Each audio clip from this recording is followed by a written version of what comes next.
দিলাই হয় ওকে আমার বাচ্চা হুজুর মোবাইল ছাড়া খায়ও না, মোবাইল ছাড়া ঘুমায় না, মোবাইল না দেখলে খালি কান্দে। এই যে অভ্যাস ইংলিশে শুধু বিয়ার আগেই সকল day, rose day, kiss day আর ভ্যালেন্টাইন্স ডে। আর বিয়ার পরে হয় লঙ্গি দে, বাদ দে, হানি দে, শান্তি দে, একটু শান্তিতে ঘুমাইতে দে। এই সময় ডে ডে নাই, দে ওকে খালি দে। পর্দানশীল মা ও বোনেরা, মাইকের আওয়াজ যতটুকু যাচ্ছে সকলের প্রতি আমি গুনাহগারের সালাম। আসসালামু আলাইকুম ওয়া রাহমাতুল্লাহি ওয়া বারাকাতুহু। যে আল্লাহ পাক রব্বুল আলামিন পবিত্র মাহে রমজানুল মুবারকের পরের দিন পবিত্র জুমাবারে মসজিদে আসার বসার তৌফিক দিয়েছেন, ওই আল্লাহ পাকের দরবারে অসংখ্য অগণিত শুকর সুজুদ আদায় করছি। সকলে একবার বলি আলহামদুলিল্লাহ। লাখো কোটি দরুদ সালাম পেশ করছি সৃষ্টির শ্রেষ্ঠ নবী, আখিরি নবী হুজুরপুর নূর সাল্লাল্লাহু আলাইহি ওয়া আলিহি ওয়াসাল্লামের নূরানী কদম মুবারকে। আজকে মাহে রমজানুল মুবারকের পরের জুমা, পবিত্র শাওয়াল মাসের প্রথম জুমাবার।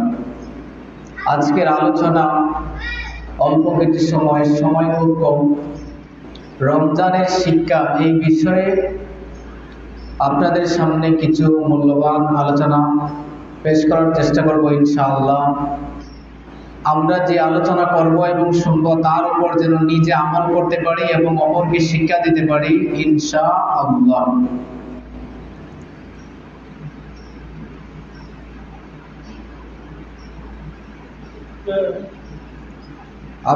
আমরা জানি যে দুনিয়ার মধ্যে চাকরি করার চেয়ে চাকরির ট্রেনিং করার সবচেয়ে বেশি কষ্টের। চাকরিটাও তেমন কষ্ট হয় না যতটা কষ্ট হয় ট্রেনিং করতে। যেমন একটা পুলিশের মধ্যে যদি আপনি চাকরি করেন, পুলিশের চাকরি নিতে যে একটা কষ্ট ট্রেনিং করা, তারপর রেফের মধ্যে, বাহিনীর মধ্যে, যে কোনো বাহিনীর মধ্যে আপনি ঢুকতে গেলে চাকরিটা তেমন কষ্ট না যতটা কষ্ট হয় ট্রেনিং করাটা। আর এই মাহে রমজানুল মুবারক আমাদেরকে ওই চাকরির ট্রেনিংটাই দিয়ে গেছে। সুবহানাল্লাহ। রমজানুল মুবারক আমাদেরকে ট্রেনিং দিয়ে গেছে এবং আমাদেরকে অনেক কিছু রমজান শিখাইয়া গেছে, যে শিক্ষাগুলো আমাদের জীবনে বাস্তবায়ন করা প্রয়োজন। এই শিক্ষাটা যে ধরে রাখতে পারবে সে হলো মুত্তাকি, সে হলো জান্নাতি। সুবহানাল্লাহ। আর যে এই শিক্ষাটাকে ধরে রাখতে পারবে না সে হলো ব্যর্থ। তাহলে আপনি আমি দুনিয়ার মধ্যে যারাই আছি, আমরা সকলেই সফল হতে চাই, চাই না? সফল হতে চাই না আমরা? কেউ কি জীবনে ব্যর্থ হতে চায়? দুনিয়ার মানুষ কেউ ব্যর্থ হতে চায় না। যে ব্যবসা করে সে চায় তার ব্যবসার সফলতা, চাকরি করে সে চায় চাকরির সফলতা, বিদেশে গেছে তার একটাই নিয়ত, সে সফলতা অর্জন করবে, সফল হবে। আপনি কৃষি কাজ করেন, আপনার একটাই উদ্দেশ্য, আপনি কৃষি কাজ করে সফলতা অর্জন করবেন, সফল হওয়া। আপনি খামার দিয়েছেন, মুরগের ফার্ম দিয়েছেন, সবগুলার একটাই উদ্দেশ্য, সব মানুষ দুনিয়ার সফল হতে চায়, কেউ ব্যর্থ হতে চায় না। কিন্তু সফল হয় তারা কাজ থেকে শিক্ষা নেয় যারা। কাজ করলাম এবং কাজ থেকে শিক্ষা নিলাম, তারাই সফল হয়। এখন রমজান আমাদেরকে কি কি শিক্ষা দিয়ে গেল তা আমাদের জানার দরকার আছে না? অবশ্যই জানার দরকার আছে যে রমজান আমাদেরকে কি শিখাই গেল। শুধু রমজান আসলো আর গেল, কিন্তু রমজান আমাদেরকে কি দিয়ে গেল, কি শিক্ষা দিয়ে গেল, এটা তো আমাদের জানার বুঝার দরকার আছে। না বুঝলে তো আমরা আমল করতে পারতাম না। রমজান এক নাম্বার আমাদেরকে শিক্ষা দিয়ে গেছে, দুনিয়ার মানুষ কথা কম বলবে, কথা কম বলবে, নিজের জবানকে হেফাজত করবে। রমজানের মাঝে মানুষের কম কথা হয় না বেশি কথা হয়? কম কথা হয় না। যারা এতেকাফে বয় তারা তো একবারই বলে। যারা এতিকাফে বসে তারা তো একবারই কথা বলবে, তারা যা হইব সব আল্লাহর সাথে, মানুষের সাথে খুব কম কথা। এবং রোজা রেখেও মানুষের বেশি কথা হয় না, কারণ মাথার সেন্টিমিটার গরম থাকে, ফ্যাট তো গরম, ফ্যাটই দিকে খালি থাকে, মাথা গরম থাকে, যদি কথা হয় দিকে খাইতে লেগে যায়, এর লেগে কথা কম করবো আমার মাথায় ছিল। তো রমজান 1 নম্বর শিক্ষা দিয়ে গেছে, দুনিয়ার মানুষে কথা কম বলবে, আর নিজের জবানটাকে, নিজের জিহ্বাটাকে হেফাজত করবে। আল্লাহর নবী রাসূল আরবি সাল্লাল্লাহু আলাইহি ওয়াসাল্লাম হাদিস শরীফের মধ্যে ইরশাদ করেন, যে ব্যক্তি 2টা জিনিসের দায়িত্ব নিতে পারবে, যে ব্যক্তি 2টা জিনিসকে হেফাজতের দায়িত্ব নিতে পারবে, আমি রাসূল ওই ব্যক্তির জান্নাত নেওয়ার দায়িত্বটা আমি নিজে নিয়ে নিব। সুবহানাল্লাহ। তো আপনার আমার দায়িত্ব, জান্নাতে যাওয়ার দায়িত্বটা যদি আল্লাহর রাসূলে নিয়ে নেন, আমাদের কোনো চিন্তা আছে না। তাহলে আল্লাহর নবী বলেন, দুনিয়ার মধ্যে 2টা জিনিসের হেফাজতের দায়িত্ব যদি কোনো ব্যক্তি নেয়, ওই ব্যক্তিকে জান্নাতে নিয়ে যাওয়ার দায়িত্ব আমি রাসূলের। সুবহানাল্লাহ। 1 নাম্বার হলো নিজের জবানকে হেফাজত করবে, নিজের জিহ্বাটাকে হেফাজত করবে। কিভাবে হেফাজত করবে? সারাদিন অশ্লীল কথা থেকে, খারাপ কথা থেকে, গালিগালাজ থেকে, মন্দ কথা থেকে, যেই কথা বললে গুনাহ হয়, ওইগুলো কথা থেকে নিজের জবানটারে যদি সে হেফাজত করতে পারে, তাহলে আল্লাহর নবী বলেন তারে জান্নাতে আমি সাথে করে নিয়ে যাব। সুবহানাল্লাহ। 2 নাম্বার, 1 নাম্বার হলো জবানের হেফাজত, 2 নাম্বার হলো নিজ লজ্জাস্থানের হেফাজত। সে যদি নিজ লজ্জাস্থানকে হেফাজত করে চলতে পারে, দুনিয়ার মধ্যে অশ্লীল কাজে ব্যবহার না করে, হারাম কাজে ব্যবহার না করে, জিনাহের কাজে ব্যবহার না করে, ওই 2টা জিনিসকে যে হেফাজত করতে পারবে, আল্লাহর নবীর সাথে সে কাল কিয়ামতের দিন হাসরের ময়দানে জান্নাতে থাকবে। সুবহানাল্লাহ। এজন্য রমজান আমাদেরকে 1 নাম্বার শিক্ষা দিয়ে গেছে, কথা কম বলবে। যেইভাবে রমজানে কথা কম বলছেন, এইভাবে বাকি 11 মাস কথাটা কম বলবেন। 2 নাম্বার রমজানের শিক্ষা হলো কম ঘুমাইবেন। রমজানে ঘুম কম হয় না বেশি হয়? আপনারা কথা বলবেন। রমজানে ঘুম কম হয় না বেশি হয়? কম না নেই, ঘুমাইবার সময় হই, হয়তো বেশি যদি ঘুমায় 1 ঘন্টা, 2 ঘন্টা, 2.5 ঘন্টা, এর চেয়ে বেশি ঘুম নেই। এই রমজান আমাদেরকে 2 নাম্বার শিক্ষা দিয়ে গেছে যে যদি সফল হতে চাও তো তোমরা ঘুম কমাও। ওই ছাত্র সফল হয় যে ছাত্র ঘুমায় কম পড়ে বেশি, যে ছাত্র ঘুমায় কম পড়ে বেশি, ওই ছাত্র সফল হয়, তার রুল নাম্বার 1 হয়। আর ওই মুমিন বান্দা সফল, যে মুমিন বান্দা আল্লাহর জিকির বেশি করে আর ঘুমায় কম। রমজান 2 নাম্বার শিক্ষা দিয়ে গেছে, মানুষ কম ঘুমাইবে। 3 নাম্বার শিক্ষা, খাবার কম খাও। খাবার কম খাও। কম খাইলে কেউ মরে যাবে, মরত না। কম খাইলে মরতা না, কিন্তু বেশি খাওয়ার মধ্যে কোনো বরকত নাই, কোনো রহমতও নাই, বরকত নাই। বরং বেশি খাওয়াও না জায়েজ। এমন খাবার খাইলেন যদি খাওয়ার পরে দেখা যায় আপনি নমাজ পড়ার মতো শক্তি নাই, অলসতা ইয়ে, শরীরে ঘুমে দূরে নেই, বা শরীর সাইডটা ইয়ে উঠতে পারি না, ফের অত মোটা করছে খাইতে খাইতে, এখন আর আঙ্গা জানা কিভাবে নমাজ পড়ব, ওই খাওয়া না জায়েজ, আপনার জন্য জায়েজ নেই।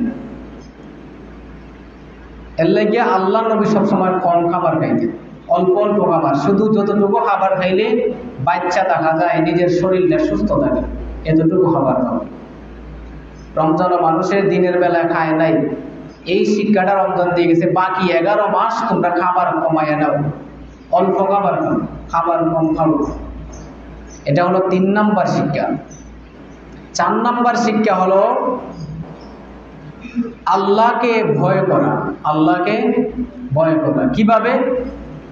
সারাদিন আমরা রমজানের মধ্যে না খাইয়া থাকার পরে যখন ইফতারের মুহূর্তটা আসে, ইফতারটা সামনে নিয়ে 5 মিনিট 10 মিনিট আগে রেডি করে যখন বসে থাকি, আল্লাহর কসম একটা রোজাদারও ইফতারটা মুখে দেয়নি বাবা। কেন দেয় না? আল্লাহর ভয়।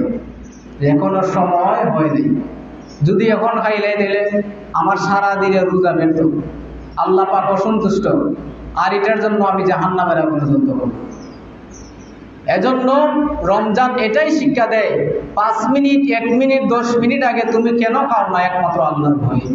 তো রমজান শিক্ষা দিয়ে গেছে। 4 নম্বর শিক্ষা হলো বাকি 11 মাসও এইভাবেই আল্লাহকে ভয় করতে হবে।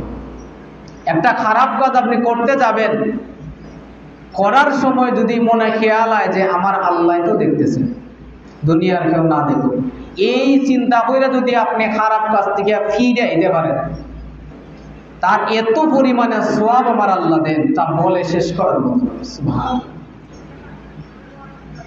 এটা হলো আল্লাহর ভয়। এই ভয়টা বাকি 11 মাস আপনার জীবনে বাস্তবায়ন করবেন। তারপর রমজান শিক্ষা দিয়ে গেছে ধৈর্য ধারণ করুন। যতই ক্ষুধা লাগুক, রমজানে আমরা খাই নেই, ধৈর্য ধরে থাকছে।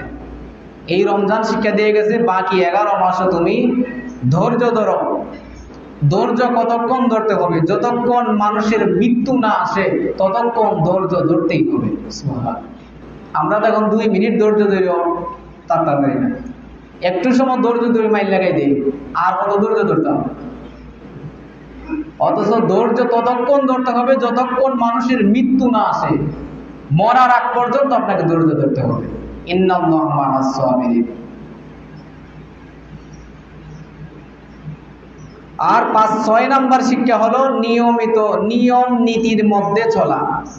রমজানে যেভাবে একটা রুটিন মোতাবেক আপনি চলছেন, নিয়ম নীতিটা মেনে, এইভাবে বাকি 11 মাস আপনি নিয়ম নীতি মেনে চলবেন। 7 নাম্বার শিক্ষা হলো সত্যবাদী হওয়া, মিথ্যাকে পরিহার করা, সত্য কথা বলা। এটা রমজান আমাদেরকে শিক্ষা দিয়ে গেছে। কোরআনের মধ্যে আল্লাহ পাক রব্বুল আলামিন বলেছেন, কুনু মা'আস সাদিকিন, তোমরা নিজে সত্য কথা বলো এবং সত্যবাদীদের সাথী হও। যারা সত্য কথা বলে তাদের সাথী হও। এটা রমজানের শিক্ষা। 8 নাম্বার শিক্ষা হলো দায়িত্বশীল হওয়া। রমজান 8 নাম্বার শিক্ষা দিয়ে গেছে আমাদেরকে দায়িত্বশীল হতে হবে, দায়িত্ববান। এই রমজান মাসে বিশেষ করে আমাদের মা বোনরা যারা বাড়ি ঘরে আছেন, রমজান মাসে অনেক দায়িত্ব নিয়ে অনেক কাজ করেছেন। নিজের রান্না বান্না সহ ইফতারি তৈরি করা, বিভিন্ন ছেলে মেয়েকে দেখাশোনা করা, এই যে একটা দায়িত্ব রমজানের মধ্যে ওনারা রুটিন মোতাবেক পালন করছেন। তো রমজান শিক্ষা দেয় বাকি 11 মাসও এইরকম দায়িত্বটা মেনটেন করে তুলেছে। এবং আপনারাও এই রমজানের মধ্যে যেভাবে রুটিন মোতাবেক দায়িত্ব, নিজের সন্তানদেরকে জামা কাপড় কিনে দেওয়া সহ বিভিন্ন দায়িত্ব নিয়ে আপনি চলছেন, এইভাবে বাকি 11 মাসও আপনি দায়িত্বটা নিয়ে চলবেন। এই রমজানের শিক্ষার, এই রমজানের শিক্ষা যার ভিতরে ঢুকবে, সে রমজানের বাহিরেও নিজের মা বাবাকে শুধু বছরে একটা কাপড় নয়, বছরে 5টা থেকে 6টা কাপড় দেওয়া উচিত। এখন তো মা বাপরে দেয় এগুলো, দে তার প্রিয় তোমারে, নিজের বউরে দিব প্রত্যেক 6 মাস 4 মাস 3 মাস পর পর একটা, এক এক ডেতে এক একটা ডে চিনেন। অনেক ধরনের ডে আমরা দুনিয়ার মধ্যে আছে। 14ই ফেব্রুয়ারি আছে একটা ভ্যালেন্টাইন্স ডে, ভালোবাসা দিবস। তারপর আছে kiss day, rose day, heart day, এই বিভিন্ন ইংলিশ নামে ডে ডে করে। আর এক এক ডে এর মধ্যে বউরে দে, বউ না থাকলে গার্লফ্রেন্ডে দে, এই বিভিন্ন জিনিস পুরস্কার দেয়। এরপরে গিফট করে, শাড়ি গিফট করে, শাড়ি গিফট করে, চুড়ি গিফট করে, কাপড় গিফট করে, জামা গিফট করে। অথচ নিজের মা বাপের একটা কাপড় দিয়ে 1 বছর আগে দিছি, মা বাপের নামে কোনো ডে নাই। মা বাপের দিকে আজ পর্যন্ত 1 বছরের মধ্যে মার কাপড়টাতে ছিঁড়ে গেছে গিয়া, বাপের পাঞ্জাবিটা যে পুরানো হয়ে গেছে গিয়া, বাপের ফতুয়াটার মধ্যে যে ছিদ্রে পড়ে গেছে গিয়া, তোমরা এটা তোমার চোখে পড়ে না। আর প্রত্যেক 2 দিন 4 দিন 1 মাস 2 মাস পর পর ইংলিশ নামে একটা ডে আসে, আর ওই ডে এর মধ্যে এক ডে তোমার বউরে দেওয়ার গার্লফ্রেন্ডে দেবে। তোমার মা বাপরে দেখার সময় নেই। এজন্য আমি বলি যে ইংলিশে শুধু বিয়ার আগেই সকল day, rose day, kiss day আর ভ্যালেন্টাইন্স ডে। আর বিয়ার পরে হল লঙ্গি দে, বাদ দে, হানি দে, শান্তি দে, একটু শান্তিতে ঘুমাইতে দে। এই সময় আর ডে ডে নাই, ডে খালি দে। এর লাগে রমজানের শিক্ষাটা আমাদের নেওয়া উচিত। এই রমজানের শিক্ষা যদি আমাদের ভিতরে থাকে, অন্তত গার্লফ্রেন্ডকে দেখার আগে আপনার নিজের মা বাবাকে দেখেন। বউরে তো অবশ্যই দিবেন, বউরে বউর ভালোবাসা দিবেন, তারে অবশ্যই তার মতো করে যার যা যাবতীয় যা লাগে তা দিবেন। কিন্তু পাশাপাশি আপনার যে মা গর্ভধারণ করছে, যে বাবা আপনার জন্ম দিছে, ওই জন্মদাতা বাবা এবং জন্মদাত্রী মাকে একটু দেখাশোনা করবেন। বছরে একটা নয়, বছরে 2-3টা কাপড় দিবেন মারে। মার কোনটা লাগে মারে একবার জিজ্ঞাসা করবেন যে আপনার কি লাগে। এজন্য 8 নম্বর রমজানের শিক্ষা দেয় আমাদেরকে দায়িত্বশীল হতে হবে, দায়িত্বশীল হওয়া। তারপর 9 নম্বরে রমজান আমাদেরকে শিক্ষা দেয় কেউ যদি তোমার কাছে হাত পাতে তাকে কখনো খালি দিও না। কেউ যদি তোমার কাছে হাত পাতে তাকে খালি দেওয়া যাবে না। এই মর্মে আল্লাহর নবী রাসূল আরবি সাল্লাল্লাহু আলাইহি সাল্লাম বলেন, হযরত যায়েদ ইবনে আসলাম রাদিয়াল্লাহু তাআলা আনহু আন্না রাসূলুল্লাহ সাল্লাল্লাহু আলাইহি ওয়াসাল্লাম قال আতু সাইল ওয়া ইন জাআ আলা ফারাসিল। আল্লাহর নবী বলেন, যদি তোমাদের কাছে কেউ হাত পাতে তাকে তোমরা খালি দিও না, খালি ফিরাইয়া দিও না, যদিও সে ঘোড়ায় চড়ে ভিক্ষা করতে আসে। সুবহানাল্লাহ, সুবহানাল্লাহ। রমজান আজকে তো রোজা না, আজকে তো রোজা না, তো আজকে তো সুবহানাল্লাহর আওয়াজ একটু শুরু হইতো, আজকে দিয়ে একবারই নাই। আল্লাহর নবী বলেন, যদি তোমাদের কাছে কেউ হাত পাতে তারে তোমরা খালি ফিরাইয়া দিও না, যদিও সে ঘোড়ায় চড়ে ভিক্ষা করতে আসে। ঘোড়ায় চড়ে মানে বুঝেননি, এখনের যুগ যদি থাকতো তাহলে আল্লাহর নবী বলেন না, যদিও সে বিমানে হইয়া ইয়া যদি হয় আমারে ভিক্ষা দেও, নবীজি বলেন তারে তুমি খালি ফিরাইয়া দিও না, তোমার সামর্থ্য অনুযায়ী তুমি তারে দিয়ে দেবে। সুবহানাল্লাহ। কিন্তু আমরা কিতা করে জানি না, যদি দেখি হে একটু বালা দেই আমরা বয়ান শুরু করে দেখি তা বেটা তুমি ভিক্ষা করো, কিতা তুমি তো হাম করে খাইতে পারো, তুমি এটা করতে পারো, ভিটা করতে পারো। কিন্তু ইসলাম এটা বলে না, কোন মুসলমানের জবান দিয়ে এটা বের হইতে পারে না। সে অবশ্যই মানুষের ভিক্ষা করাটা পছন্দ করে না। হালাল কাজের মধ্যে সর্বনিকৃষ্ট কাজ হলো ভিক্ষা করা। মানুষে তো তাড়াতাড়ি ভিক্ষার হাত পাতে না, সে অবশ্যই খুব বেশি বিপদ করি ভিক্ষার হাত পাতে না। আয় সে বিমান দিয়া, না আয় হেলিকপ্টার দিয়ে, এটা আমার দেখার বিষয় না।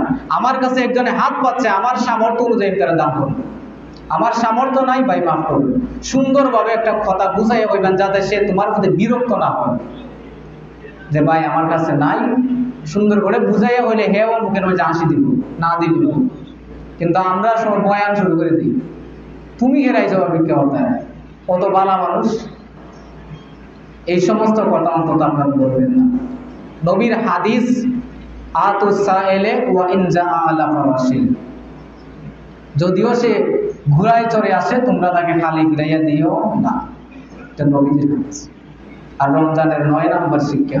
তারপর রমজান 10 নম্বরের শিক্ষা দেয়, নামাজের প্রশিক্ষণ দিয়ে গেছে আমাদেরকে রমজানে। সবগুলো নামাজ জামাতের সাথে নিয়মিত আদায় করা, এটা রমজানের শিক্ষা। রমজানের মধ্যে আমরা কিন্তু ফরজ সুন্নতের পাশাপাশি নফল নামাজটাও পড়ছি না, সোয়াবের লুবে পড়ছি যে ফরজ নামাজ পড়লে নফল পড়লে ফরজের সোয়াব, এর লাগি আমরা করি লাইছি। কিন্তু রমজান শেষ আবার অলসতা আইব, কত ফরজের সোয়াব নফলের সোয়াব। কিন্তু না, রমজান শিক্ষা দিয়ে গেছে নিয়মিত সময় মতো 5 ওয়াক্ত নামাজ সহ তোমরা বেশি বেশি করে ইবাদত করবে, এটা রমজানের শিক্ষা। কিন্তু আফসোস হয় কিনা জানেননি, রমজান শেষ মসজিদের মুসল্লিও নাই। মসজিদের মুসল্লি কোনো আসেনি। রমজান শেষ ওকা 4-5 জন আগের মতোই আগে রোজা রাখছে, একটা টান আছে যে রোজা রাখছে নামাজটা পড়িলে, আর এখন রোজাও শেষ নামাজের টানটাও শেষ। ওই যে একটি হারানো বিজ্ঞপ্তি, বুড়িনাও পুরাতন জামে মসজিদে রমজান শেষ হওয়াতে কিছু মুসল্লি হারিয়ে গিয়েছে। তাদের মাথায় ছিল টুপি, গায়ে ছিল পাঞ্জাবি জামা। যদি আপনারা কেউ তাদের দেখা পান দয়া করে মসজিদে পাঠাই দিবেন। রমজান শেষ হইলে মসজিদের মুসল্লি বানাই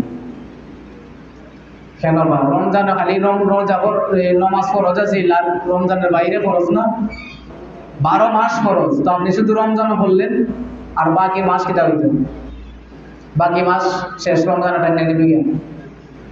কাম হইতো না, হিসাব দেওয়া লাগবে। فَمَن يَعْمَلْ مِثْقَالَ ذَرَّةٍ خَيْرًا يَرَهُ وَمَن يَعْمَلْ مِثْقَالَ ذَرَّةٍ شَرًّا يَرَهُ।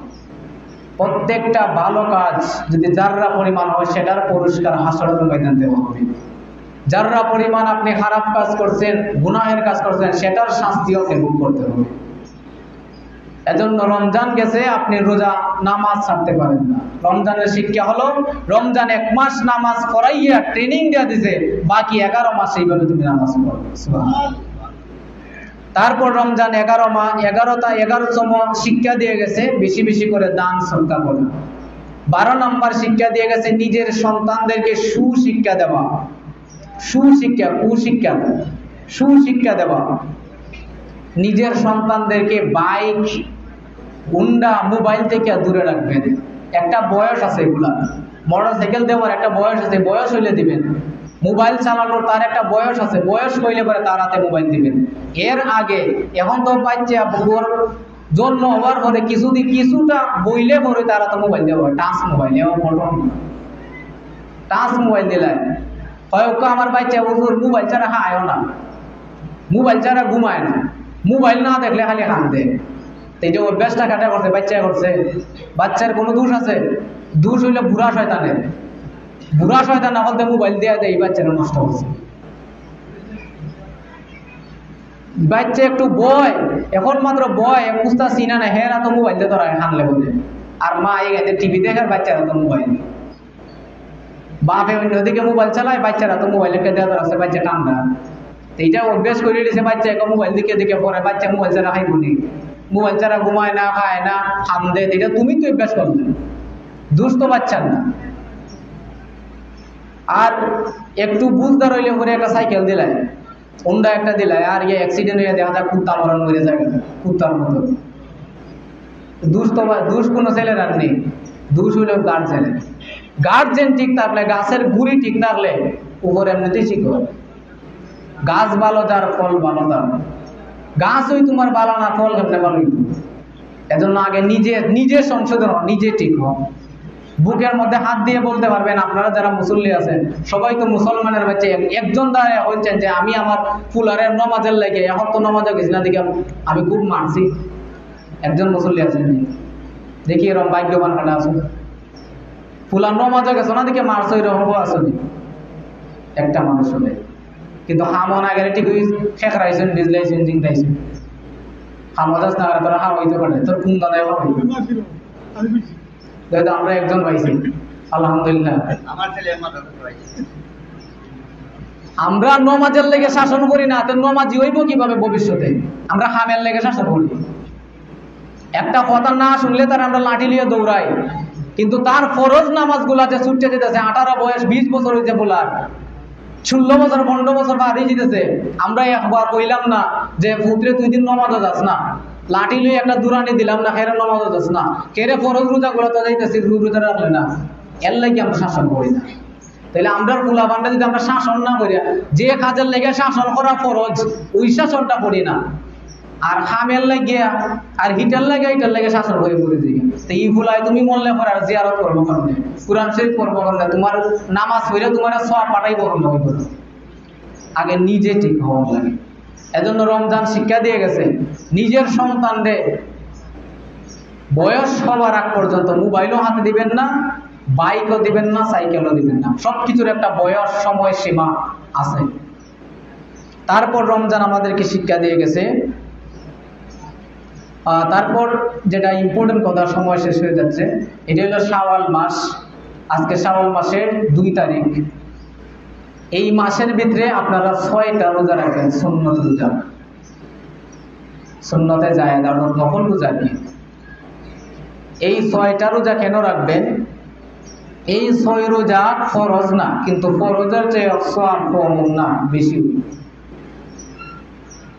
এই 6টা রোজা আল্লাহ পাক রব্বুল আলামিন কোন বান্দা বান্দি যদি একটা ভালো কাজ করে তার 10টা নেকি দেন। কয়টা নেকি? 10টা। একটা কাজের বিনিময়ে 10টা নেকি দেন। তাহলে একটা রোজা যদি আমরা একটা ভালো কাজ করি, 30টা রোজায় 10টা করে নেকি হয়েছে, একটা করে দেন। তারপর হইল রমজান, এই শাওয়ালের 6 রোজা। এই 30 রোজায় সারা বছর রোজা রাখার সওয়াব দেয়। 30-এ 10 দিয়ে গুণ দিন, দেখুন 360 হইব। তাই এক বছর কত দিনে? 365 দিন। 365 দিনে এক বছর। আর 36 দিয়ে 10 দিয়ে গুণ দিলে হয় 360। এই বছরে 365 দিনের মধ্যে 5 দিন রোজা রাখা হারাম। 5 দিন রোজা রাখা হারাম। ইয়াদ রাখবেন। 1 নাম্বার হইলো ওই যে কালকে ঈদ গেছে একটা, ঈদুল ফিতর। 2 নাম্বার হইলো সামনে একটা ঈদ আইতেছে, কুরবানির ঈদ। এই 2 দিন আর কুরবানি ঈদের পরের 3 দিন, মোট কদিন হয়েছে? 5 দিন। ঈদুল ফিতর, ঈদুল আজহা এবং ঈদুল আজহার পরের 3 দিন, এই 5 দিন বছরের মধ্যে রোজা রাখা হারাম। এই 5 দিন আল্লাহর পক্ষ থেকে বান্দারে আল্লাহ দাওয়াত করেছে, অর্থাৎ দুনিয়ার মানুষে আল্লাহ দাওয়াত, আল্লাহর পক্ষ থেকে দাওয়াত। এই 5 দিন তোমরা যা খাইতে পারো, হালাল খাবার, হারাম না, হালাল যা খাইতে পারো, এটার কোনো হিসাব আসরের মধ্যে দেওয়া লাগতো না। সুবহানাল্লাহ। এমনি সব হিসাব দেওয়া লাগতো, কিন্তু এই 5 দিনের হালাল খাবারের হিসাব আসরের মধ্যে দেওয়া লাগতো না, কারণ এই 5 দিন আল্লাহ নিজে দাওয়াত করে হয়েছে। এই 5 দিন বছরের রোজা রাখা হারাম। 365 দিনের মধ্যে 5 দিন রোজা রাখা হারাম, আর বাকি 60 দিন এই রমজানের 30 দিন আর শাওয়ালের 6 রোজা মিলাইয়া বাকি 60 দিন, বাকি 360 দিন রোজা রাখার সওয়াব 30 রোজায় দিয়ে দেয়। এজন্য আপনারা চেষ্টা করবেন, এই শাওয়াল মাসের আজকে মাত্র 2 দিন যায়, এই বাকি 28 দিনের মধ্যে 6টা রোজা রাখবেন। যদি বাইঙ্গা রাখেন এটা উত্তম, ভালো, কিন্তু একটা না রাখলেও অসুবিধা নাই, রোজা আদায় হয়ে যাবে। বাইঙ্গাও রাখতে পারবেন, একটা না একসাথে 6 রোজা রাখতে পারবেন, এটা আপনার ইচ্ছা। তবে বাইঙ্গা রাখা উত্তম, বাইঙ্গা রাখা উত্তম। একসাথে রাখার দিকে বাইঙ্গা রাখা ভালো, কিন্তু একসাথে অনেকে পারে না দেখে একসাথে রাখি না, সমস্যা নাই, রোজা আদায় হয়ে যাবে। আল্লাহর নবীর দরবারে এক সাহাবী আসলো, ইয়া রাসূলুল্লাহ, আমাকে এমন একটা ভালো কাজ শিক্ষা দেন যে কাজটা করলে আমি মরার পর জান্নাতি হব। তখন আল্লাহর নবী বললেন, যাও তুমি বেশি বেশি করে নফল রোজা রাখো। কি রোজা? ফরজ সুন্নত না, নফল রোজা। ওই ব্যক্তির মনের মধ্যে একটু শান্তি পাইছে না, এটা একটা আমল নেই। আচ্ছা, আল্লাহর নবী আবার বলছেন আর একটা কাজ শিক্ষা দিন, কোনটা করলে সাথে সাথে জান্নাতি হইবে। আল্লাহর নবী আবার বললেন, যাও তুমি নফল রোজা রাখো। নফল রোজা তো রাখলাম, ইয়া রাসূলুল্লাহ আবার আরেকটা ভালো কাজ শিক্ষা দেন যেটা করলে আমি জান্নাতি হব। নবীজি 3 বারের কথা বললেন, যাও তুমি বেশি করে নফল রোজা রাখো। সুবহানাল্লাহ। 3 বার যদি একটা কথারে 3 বার বলা হয়, তাহলে এটা বোঝা যায় গুরুত্ব কম না বেশি? খুব বেশি। তাইলে ওই সাহাবী বুঝে গেল যে আর বিয়াদবি করন যাইতো না। 3 বার যেহেতু বলেছেন নফল রোজার কথা, নফল রোজা বাকি সব আমল থেকে উত্তম। সুবহানাল্লাহ। তাহলে এই রমজান, এই শাওয়ালের 6 রোজা হলো নফল, এই 6 রোজার সওয়াব অনেক বেশি। চেষ্টা করবেন শাওয়াল মাসের 6 রোজা রাখার, আদায় করবেন ইনশাআল্লাহ। আর একটা কথা বাকি হইলাই, আজকে জুম্মার পরে আমি যাইবো একটু, আমার ছুটি, ঈদের ছুটি আর কি। ইনশাআল্লাহ মঙ্গলবারের সকাল পর্যন্ত আপনাদের এখানে আমরা আইব। এটা সভাপতি সাহেব বুঝবেন, আপনারা সবারে হইলি দেন, এটা হলো সুন্দর পালা। আপনারা ছুটি দিছুন নি, আমরা না দিলে থাকবো, সমস্যা নেই, না দিলে আমি থাকবো। তারপরে আরেকটা কাজ হলো, এখানের মধ্যে আমি কিছু সারা লাগাইছি, আরো সারা আনবো। কোরআনের মধ্যে একটা সূরা আছে, ওয়াত-তিনি ওয়াজ-যাইতুন ওয়া তুরি সিনিনা ওয়া হাযাল বালাদিল আমিন, সূরা 3। এই যে ওয়াত-তিন, তিন হলো একটা ফলের নাম, যেই ফলের কসম করেছেন স্বয়ং আল্লাহ। সুবহানাল্লাহ। এই ফলটা দামি না?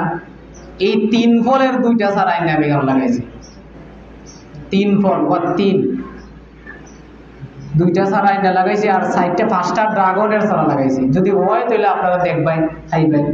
আর যদি কেনার মাটির মধ্যে দেখলাম খালি পাথর, শুধু পাথর কুবলে পাথর বাড়বে, ওইব কিনা জানি না, আল্লাহ আপনার দোয়ার হতেন সারাগুলো ওইতো বড় হইতো, আর একটু খেয়াল রাখতেন। আর এই কথা বলা হওয়ার কারণ হইল, দয়া করে আপনাদের খাওয়ার মধ্যে ধরে অনুরোধ করি, মসজিদের এরিয়ার ভিতরে গরু ছাগল দিবেন না।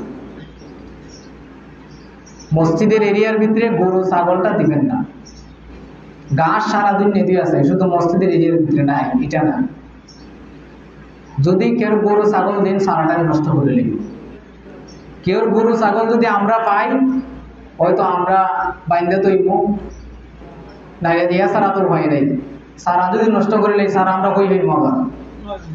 আর মসজিদের এরিয়ার ভিতরে এগুলা দেওয়া ঠিক না, এগুলো ঠিক না, ইসলামে জায়েজ নাই।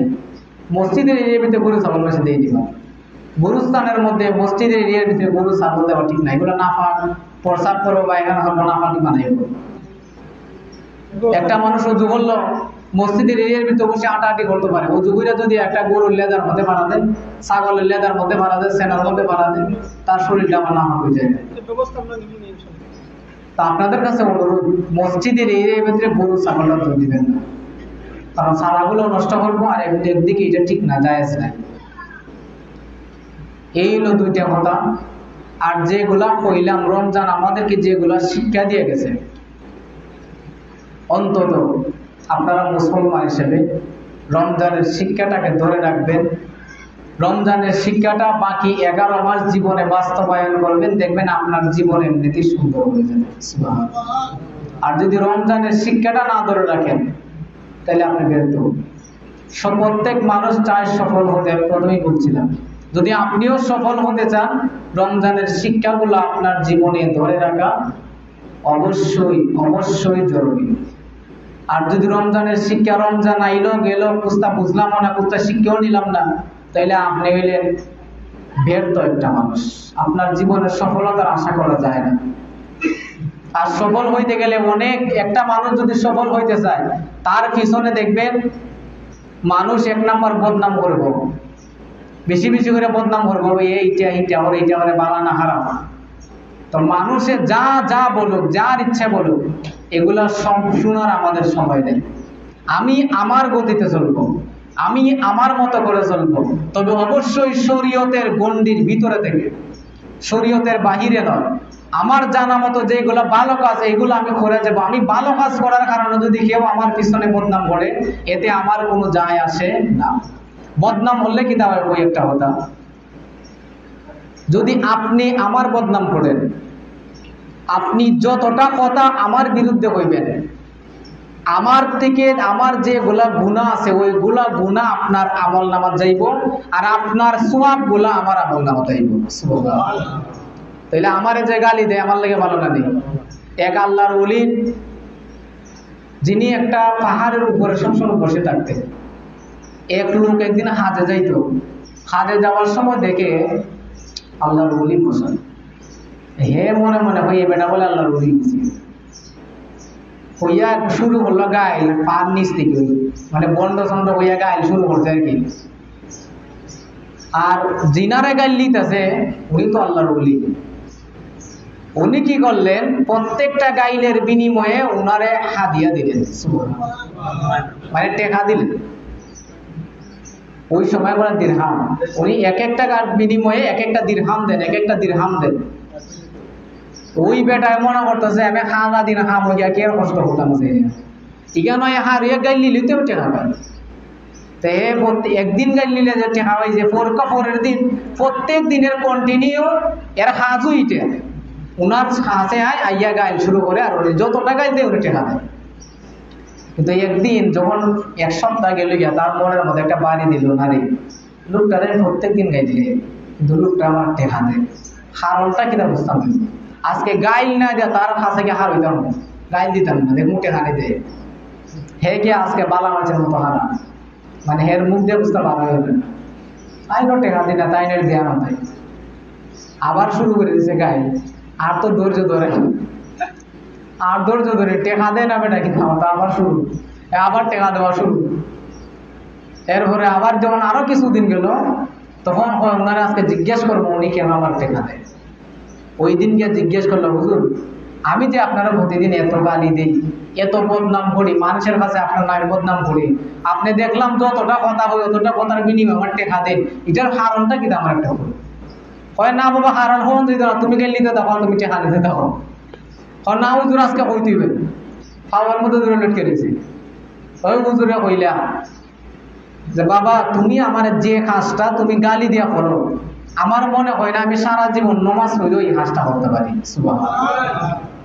আমি নমাজ যে পড়ি এটা কবুলই কি হয় না এটা আমি জানি না, কিন্তু তুমি একটা গালি দিলে তোমার আমল নামার একটা সওয়াব আমার আমল নামা, তা এটার সাথে সাথে কবুল। সুবহানাল্লাহ।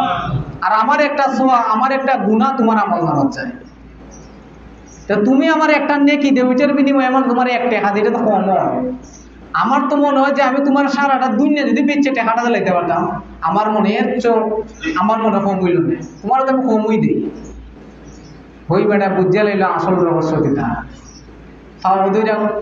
তখন তওবা করলাম, হুজুর আমারে মাফ করে দেন, আর জীবনে তো আপনারে না খালি দুনিয়ার কেউ দেয় খালি আপনি আমার কি নেকি করছে, আমরা কোনো নেকি আসেনি, কোনো নেকি নাই। এরপরও যদি আল্লাহ দুই একটা কবুল করে থাকে, ওই কবুলকৃত নেকিটাই না আমি আর এক বেটাতে গাইলের মতো দিলাই। আমরা তো বুঝি না। মসজিদ আইসেন নমাজ হইরা বাড়ি গিয়া গাইল শুরু, আছে না এরকম মানুষ? মসজিদ আইসেন চাচা, আইয়া দেখা যায় গিয়া খাটতা গেছেন ক্ষেতের হাসা গিয়া হাইটা দেখা যায় আইলের অর্ধেক নাই, আছে না এরকম? একটা ইবলিশ নামা আছে, ওইটার নেই হইয়া শেষ করি লাই আজ। একটা ইবলিশ নামা হয়, মনে হয় রাখিতাম দাড়ি সুন্নতি, শয়তানে হয় কেমনে যাইবে বৈরাতি। কারণ দাড়ি রেখে নিলে আকবেটার বিয়ার সাথে বৈরাতে গেলে এগুলো মাঝে মন্দ হইব না। মনে হয় রাখিতাম দাড়ি সুন্নতি, শয়তানে হয় কেমনে যাইবে বৈরাতি। মনে হয় করিতাম রে ভাই কুরআন পাঠ, শয়তানে হয় খেতা গতুই দেয়া ঘুমাইতাম। কুরআন পাঠ করার দরকার নাই, তো ঘুমাইতাম, এটা আরাম আছে। মনে হয় বেচতাম রে ভাই হাসা মরিস, শয়তানে হয় ফাল্লার ডান্ডার দূরে দাতা মারিস। আছে না এরকম কিছু ব্যবসায়ী? ডেন্ডাতে এক সাইডে দূরে দাতা মেরে হে দিলাই হয়, খালি হাসা মরিস না, অনেক কিছু তো বেচে। মনে হয় বেচতাম রে ভাই হাসা মরিস, শয়তানে হয় ডান্ডার দূরে দাতা মারিস। মনে হয় বেচতাম রে ভাই ডাইলের বড়া, শয়তানে হয় মিশাই লাগে আটার গুড়া। এখন ডাইলের বড়া মজা আছে দেখুন, আগের দিনও মজা আছে। এখন আটার গুড়া মিশাইয়া ডাইলের বড়া নাই, এটার মজা হোক আমার এই লাইন। মনে হয় বেচতাম রে ভাই ডাইলের বড়া, শয়তানে হয় মিশাইলা আটার গুড়া। মনে হয় ওষুধ বেচতাম ও চাচা যান, শয়তানে হয় 2 নম্বর মাল কিনান। আছে না নিরব কিছু মানুষ? বাতিজা তোমার দোকানে গেছি আমি, চাচা তোমারে বালা বুঝে গেছি, বাবা তুমি আমার বাতিজা, তুমি আমার বালা ওষুধ দিবা। দেখা যায় তুমি বাতিজায় কয় এমন ওষুধ দিছে, আপনার যে পেটের সমস্যা আছে, বাতিজায় কয় এমন ওষুধ দিছে 2 নম্বর ওষুধ, যেটা খাইয়া আপনার ওকা দেখা যায় আবার ডাইরেক্ট লাগিয়ে গেছি। কিতা বাতিজায় গেছিলাম না বালার লাগিয়া, চাচা আনছিলাম 2 নম্বর মাল। চাচারে দিকে দিলাইছে কি, এটা তো অন্য কোনো ব্যস্ত পারি না, শিক্ষিত মানুষের মধ্যে বেচুন না। এইটাই হয় যে মনে হয় বেচতাম ঔষধ চাচা যান, শয়তানে হয় 2 নম্বর মাল কিন্না। মনে হয় ওয়াজ করিতাম ভাই মক্কা মদিনায়, শয়তানে হয় আইল কাটবো তোর কোন দাদায়। তুই যদি ওয়াজ করে রাস্তা আইল কাটে কাটবো, ওটা চাচাই দেখা যায় 1 বছর আগে যে খাসা হাঁটছিলা, 1 বছরে হাসা হাঁটতে হাঁটতে খেতের আরো 8 জায়গা বাইরে গেছি। কিতা চাচা তোমার খেত দেখি দান আগে 10 মন হইতো, কদি 15 মন হয়, কারণ কিতা বলেই তো আল্লাহ বরকত দিছো, আগে 10 মন হইতো 15 মন, 5 মন বাড়ছে আর কি। কিন্তু চাচাই ফজর নামাজ হইরে হাসা হাঁটতে যায়, আর গিয়া আইল হাইটে আরো বাড়াইলেন আদা শেষ। তা আপনাদের দয়া করে ভুল ত্রুটি মাফ করবেন, এগুলো কথা কওয়া লাগে না, হইলে মানুষের ভিতরে বাড়ি দেয় না, মানুষের বুঝে না। তাইলে যেগুলা কথা কইছি রমজানে যে শিক্ষাগুলা দিছে, এই শিক্ষাগুলো অন্তত নিজের জীবনে বাস্তবায়ন করবেন। আল্লাহ পাক রব্বুল আলামিন যেন আমাদের সবাইকে আমল করার তৌফিক দেন, সবাই বলে আমিন।